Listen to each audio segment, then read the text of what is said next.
Willkommen zu einem Battle Report von Dropfleet Commander.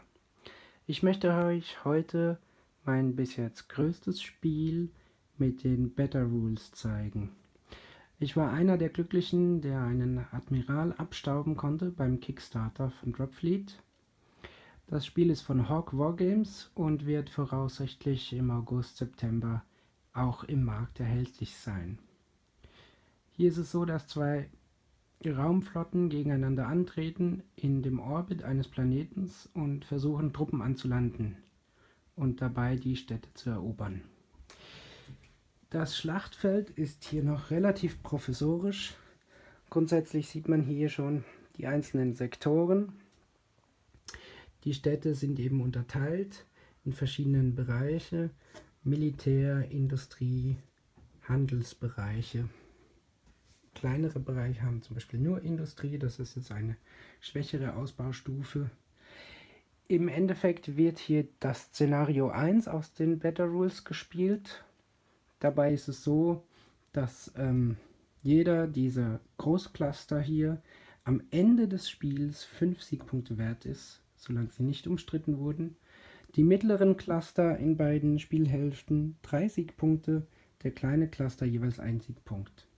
Zusätzlich ist es so, dass man pro Runde, wo man mehr Schiffe im Low Orbit des jeweiligen Sektors hat, einen Siegpunkt erlangen kann, wobei das nicht für den kleinen Sektor gilt. Da es im Moment noch keinerlei Modelle und Marker gibt, möchte ich euch hier meine provisorischen Marker zeigen. Und zwar sind das die Markierungen für die jeweiligen Sektoren der Städte. Und die Schiffe bekommen je nachdem Energiespikes. Am Anfang, wenn es normal ist, wenn sie keine Energie verbraucht haben oder erhalten haben, haben sie keinerlei Marker. Einen kleinen Energiespike, ein Marker, 2 Energiespikes sind dann ein großer. Silent Running wäre eine Art Stealth-Modus, dafür gibt es einen blauen Marker. Das Spiel findet in 3 verschiedenen Orbitalstufen statt. High Orbit ist ohne Marker, Low Orbit ist mit einem grünen Marker und Atmosphäre mit einem gelben Marker. Auch die Schiffe sind im Moment noch nicht erhältlich. Deshalb habe ich mir hier Schablonen aus Pappe hergestellt, die im Moment als Proxy-Ersatz dienen. Also, viel Spaß bei diesem Spiel zwischen PHR in lila und UCM in grün. Beide kommen in einem Clash-Size-Spiel mit bis zu 1999 Punkten an den Start. Ich werde hier versuchen, jede Kampfgruppe einzeln abzulichten und dabei trotzdem nicht zu viel von den Beta-Regeln zu verraten, die im Moment noch nicht wirklich offiziell gültig sind und sich noch jederzeit ändern können. Um zu entscheiden, wer diese Runde beginnen darf, hat man sogenannte Aktivationskarten. Die Aktivationskarten gelten pro Kampfgruppe und in einem Clash-Size-Spiel hat man bis zu 6 Kampfgruppen, was hier jeweils der Fall ist. Auf diesen Aktivationskarten sind die Schiffe vermerkt und deren Gewichtsklasse, Tonnage. Desto schwerer eine Kampfgruppe ist, desto wahrscheinlicher ist es, dass der Gegner entscheiden darf, wer in diese Runde zuerst dran ist. Also, die UCM bringen eine 15er Kampfgruppe mit 3 Seattle Carrier. Die PHR bringen eine 6er Kampfgruppe mit 2x3 Korvetten. Somit darf die PHR entscheiden und entscheidet sich dafür, dass die UCM anfangen müssen. Die 3 Seattle Carrier sind relativ breit gefächert aufs Feld gefahren und waren im Silent-Modus, haben den Orbit nicht gewechselt, also sind jetzt noch im High Orbit. Die Korvetten der PHR sind relativ schnelle Schiffe und haben sich mit Standard Orders relativ verteilt aufs Feld bewegt und haben sich auf den Low Orbit Layer nach unten bewegt. Mehr ist nicht passiert. Damit starten wir mit der zweiten Battle Group. Die UCM bringen ihre Schlachtschiffe ins Spielfeld und die PHR bringen auch ihre Schlachtschiffe ins Spielfeld. Damit wird ausgewürfelt, wer jetzt die Initiative erhält. Die PHR eine 4 und die UCM eine 6. Demnach darf die UCM aussuchen und entscheidet, dass die PHR beginnen darf. Battleships sind relativ langsam, darum haben sich die Battleships der PHR mit Max Trust voll aufs Feld bewegt. Dadurch erhalten sie einen Minor Spike.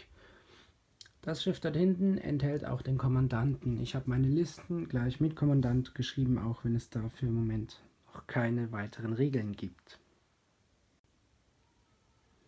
Auch die UCM haben sich dafür entschieden, ihre Battleships mit Max Trust aufs Feld zu bewegen.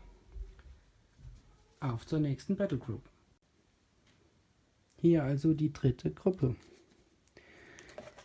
Die UCM bringt eine 13.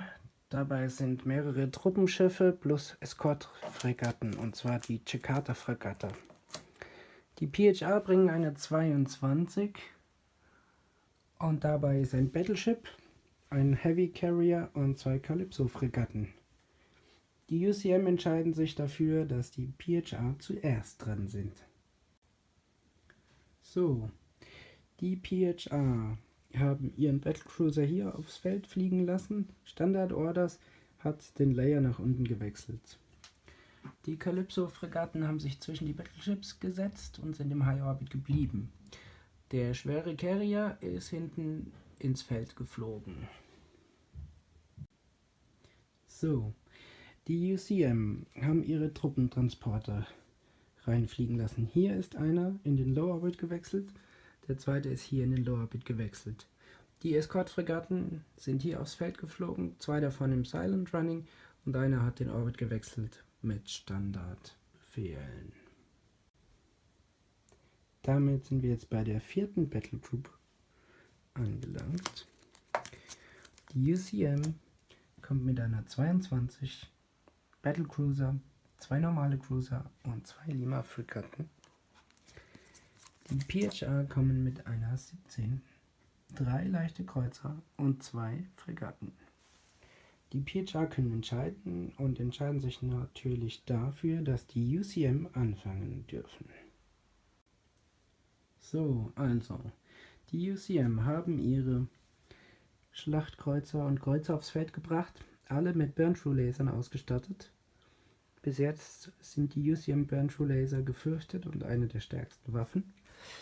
Der Schlachtkreuzer ist ein bisschen langsamer, die sind alle reingeflogen und im High Orbit geblieben, Standardaktion. Man sieht hier jetzt, dass es hier schon ziemlich eng wird, auch da drüben. Wobei das im Endeffekt kein Problem ist. Grundsätzlich gilt wirklich nur der eine Punkt in der Mitte, der darstellt, wo das Schiff ist. Da man ja im dreidimensionalen Raum tatsächlich sich nicht im Weg ist. Es ist so, dass das Spiel sogar scheinbar mit sogenannten Gem-Tokens ausgeliefert wird. Also kleinere Marker, wo dann tatsächlich an die Position des Schiffes gelegt werden kann, damit man das Modell des Schiffes dann höchstens noch in die Nähe platzieren kann, um so regeltechnisch die maximalen Distanzen ausreizen zu können. Hier weiter hinten haben sich die Lima-Fregatten platziert mit einem Curse Change Manöver, das ihnen einen Minor Spike verschafft hat, aber dafür konnten sie sich deutlich mehr drehen und am Rand der Karte bleiben. Diese Spezialschiffe sind später dazu da, um andere Schiffe anzuleuchten und wollen deshalb nicht wirklich in Kampfhandlungen verwickelt werden.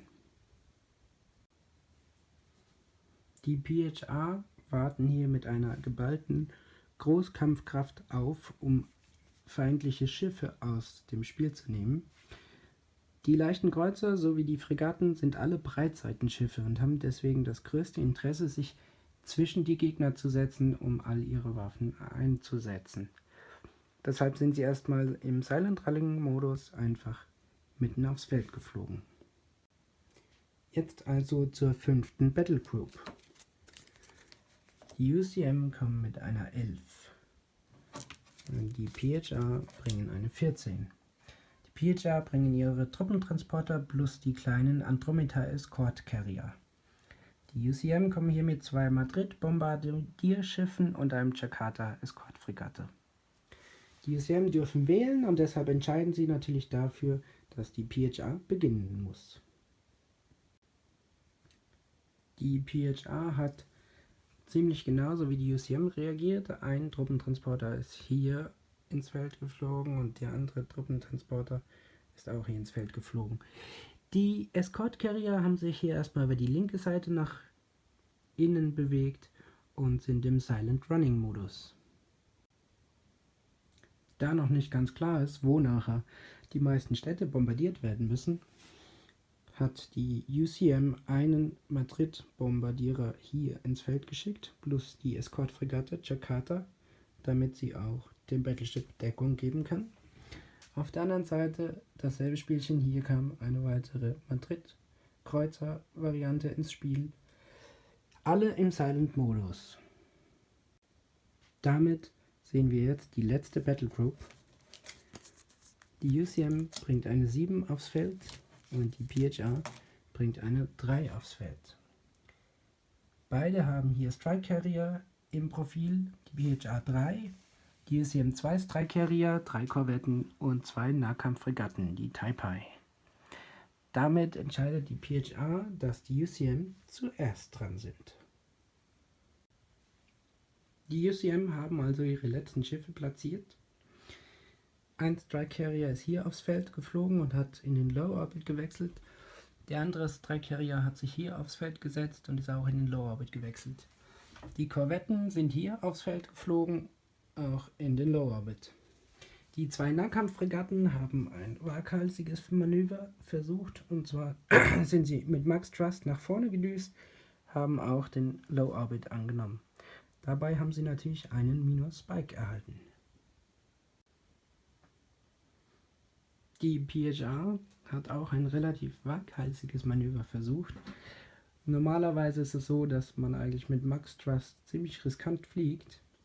Jedenfalls ist es so, dass hier der Strike Carrier mit Max Trust bis zum mittleren Cluster vorgedüst ist, dieser ebenso, und auch der letzte hat dasselbe Spielchen vollzogen.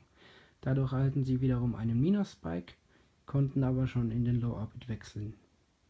Damit wären tatsächlich alle Modelle für dieses maximierte Clash-Size-Spiel auf dem Feld.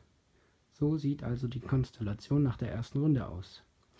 Jetzt würde man weitergehen und könnte man anfangen, Bomber und Jäger zu verteilen. Es ist einfach so, dass das im Moment leider keinen Sinn macht. Alle Schiffe sind außer der unmittelbaren Reichweite von Bombern. Dadurch werden natürlich auch die Jäger überflüssig, die hauptsächlich als Konter gegen Bomber und Nahkampfwaffen zum Einsatz kommen. Was jetzt kommt, ist allerdings das Anlanden von Bodentruppen mit Dropships und Bulklander. Dafür wird erstmal die Initiative ermittelt. Für UCM. Für PHA.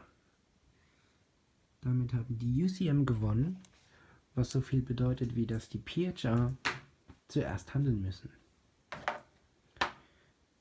Das geht reihum. Es wird immer eine Squad aktiviert, die dann Truppen anlanden kann. Im Moment ist es so, dass das Truppenschiff hier in Reichweite ist, um Truppen anzulanden, dieses Truppenschiff ebenso.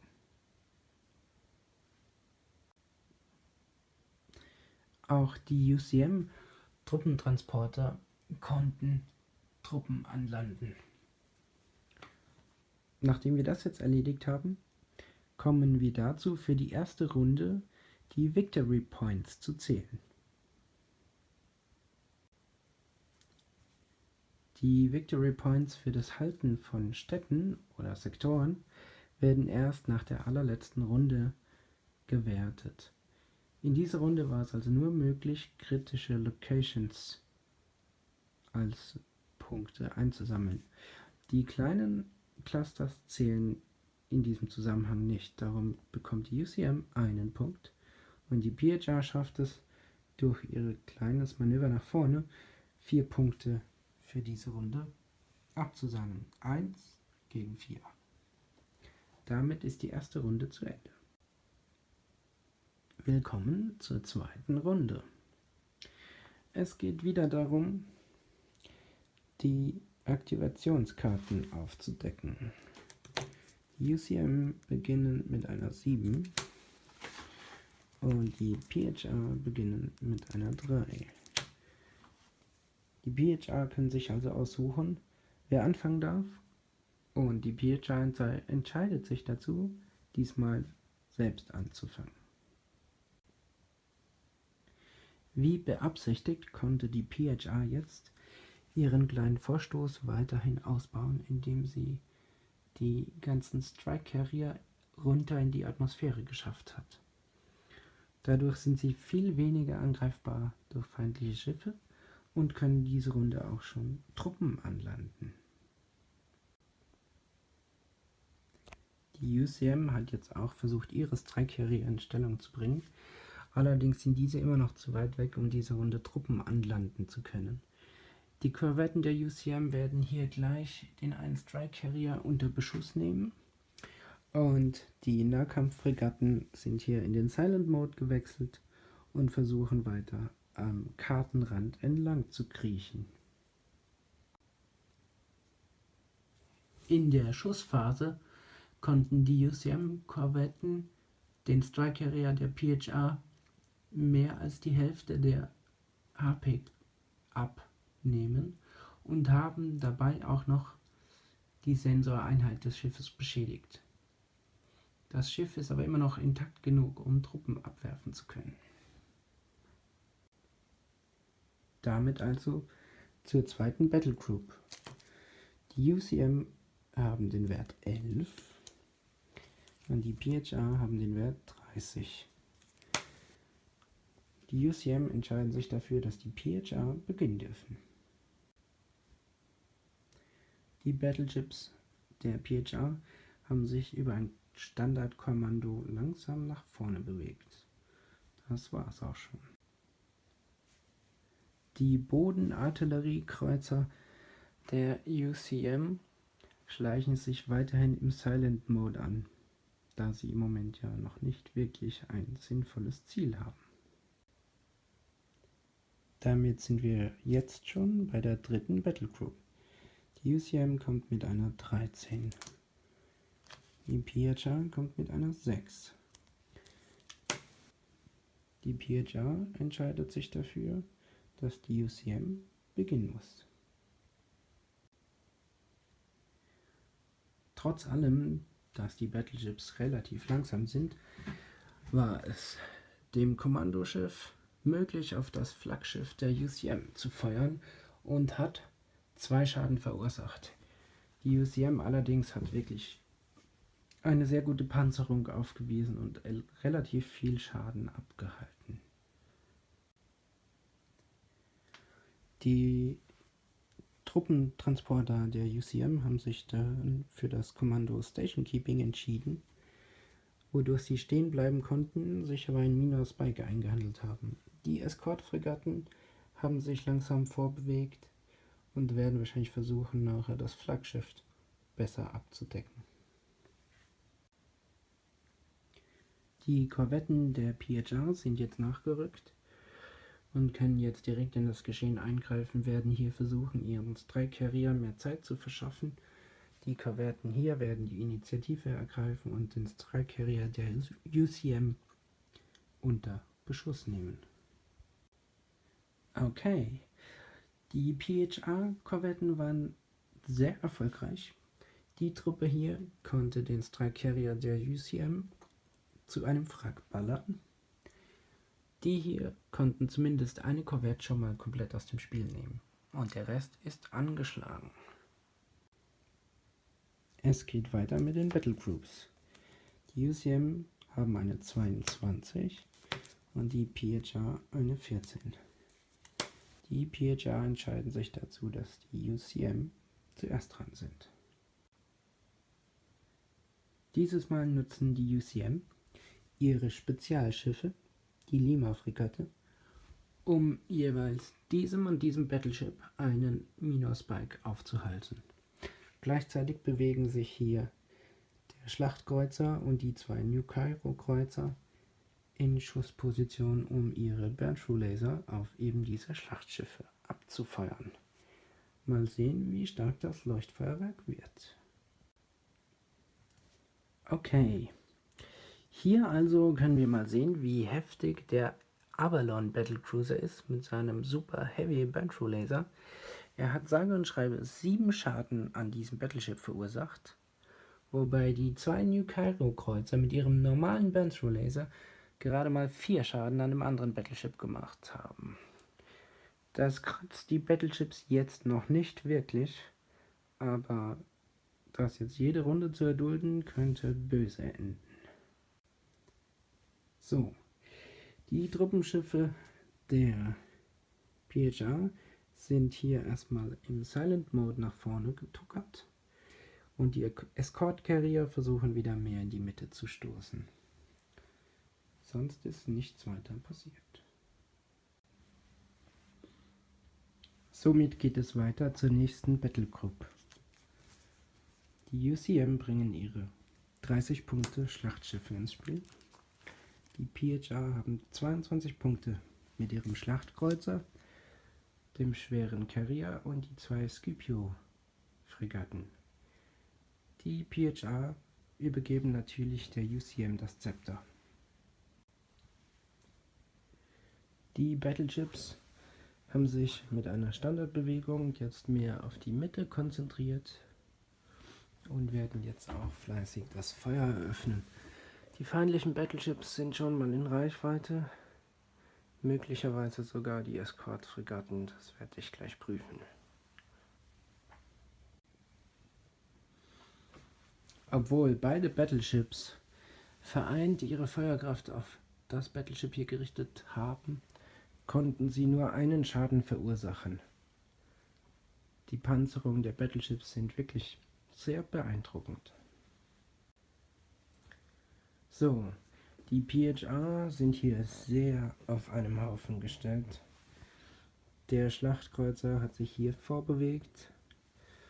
Die Calypso-Fregatten sind weiter mit den Battleships gerückt, um diese dann doch vielleicht noch zu unterstützen, diese Runde. Der schwere Carrier ist nach vorne gerutscht und kann jetzt gleich mal beweisen, wie stark der Burn-Through-Laser der PHR ist, um damit mal wieder hier das Battleship der UCM anzukratzen. Nun immerhin konnte der Burn-Through-Laser dem Schlachtschiff 2 weitere Schaden anhängen und einen Minor-Spike verursachen. Damit kommen wir jetzt zur letzten Battle Group in der zweiten Runde. Die UCM bringen 15 Punkte, 3-mal ihre Seattle Carrier, und die PHR bringen 17 Punkte, ihre Breitseitenschiffe. Die UCM lassen in dem Fall wieder den PHR den Vortritt. Die PHR gehen wieder mal gewagt in die Offensive. Die ganze Broadside-Gruppe ist mit Vollspeed nach vorne geflogen, hat dadurch einen Minor-Spike erhalten und darf diese Runde nicht mal feuern. Ob sich das bewährt, sehen wir gleich. Die 3 Carrier haben sich langsam nach vorne bewegt und leicht eingelenkt. Ein Standardmanöver. Die Carrier der UCM sind auch ordentlich bewaffnet und werden diese Waffen jetzt hier gegen die mittlere Gruppe einsetzen. Ja, das hat wehgetan. Der leichte Kreuzer hier hat mittlerweile 8 Schaden einstecken müssen von allen 3 Carrier der UCM. Und dabei ist auch noch das Kommunikationssystem zusammengebrochen und das Schiff hat seine Stabilisatoren verloren. Das heißt, wenn es am Ende der Runde nicht die Möglichkeit hat, sich zu reparieren, wird es in Richtung Planeten gezogen. Damit hätten wir alle Battlegruppen in der zweiten Runde abgehandelt. Und jetzt kommen wir zum Roundup, wobei jetzt können wieder Bomber gestartet werden, Torpedos und alle möglichen anderen Extras. Mal sehen, was passiert. Als erstes wird entschieden, wer grundsätzlich die Initiative hat in diesen Launch-Deploy-Sektionen. Die UCM, die PHR. Die UCM hat klar den Vorteil erhalten, das heißt, die PHR muss beginnen, und zwar in jeder Teilphase. Okay, so sieht es aus. Das PHR Battleship hat 2 Torpedos auf das UCM Battleship abgefeuert. Ja, Tatsache, 2 Torpedos. Das UCM Battleship wiederum hat einen Torpedo auf den Heavy Carrier der PHR abgefeuert. Grundsätzlich werden alle Torpedos immer erst am Ende der nächsten Aktivierung ihres Ziels zum Einsatz kommen. Ach ja, das Battleship hier hat einen weiteren Torpedo auf den mittleren leichten Kreuzer abgefeuert. Okay, das wird ganz schön komplex. Also,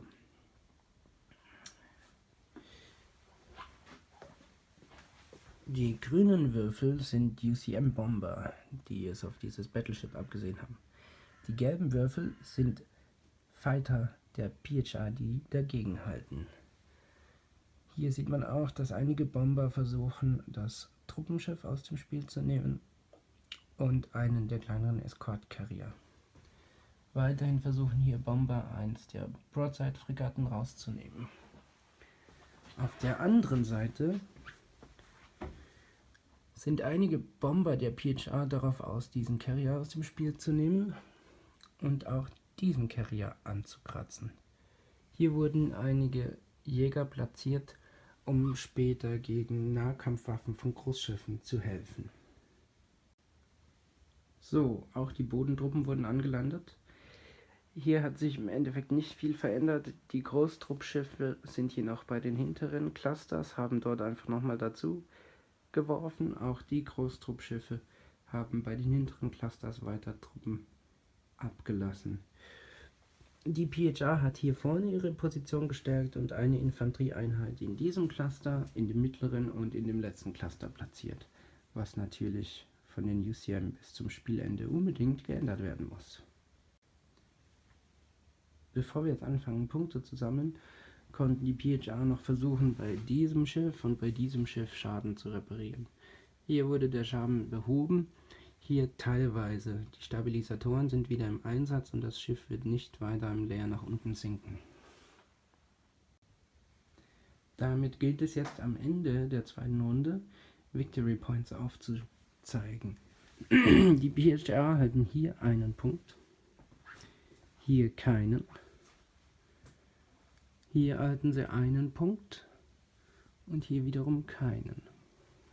Die UCM erhalten hier einen Punkt. Also 2 für die PHR, einen für die UCM. Okay, willkommen zum Beginn der Halbzeit. Ein kleiner Überblick zeigt uns, dass die UCM deutlich mehr Schaden verursacht haben, wobei bis jetzt noch kein PHR-Schiff tatsächlich vom Feld gegangen ist. Andersherum haben die PHR deutlich gemacht, dass sie viel mehr Bodentruppen verteilt haben und deshalb zumindest nach jetzigem Punktestand der eindeutige Sieger sind. Was auch etwas verwunderlich ist, dass die PHR eigentlich die langsameren Schiffe haben und trotzdem viel mehr Anteile an der Spielfelddominanz haben. Also, die erste Battlegroup der UCM ist eine 7. Die erste Battlegroup der PHR ist eine 17. Damit kann die UCM entscheiden, wer zuerst gehen darf. In diesem Fall ist es nicht mehr so einfach. Die PHR können jetzt hier quasi ihre schon ziemlich gut positionierten Breitseitenschiffe zum Einsatz bringen, was durchaus einiges an Schadenspotenzial verursachen kann. Die UCM wiederum können jetzt ihre Nahkampffregatten mehr ins Spiel bringen und ihre Korvetten sowie den Strike Carrier in Angriff nehmen. Deshalb entscheidet sich die UCM, dass sie sich zuerst bewegen.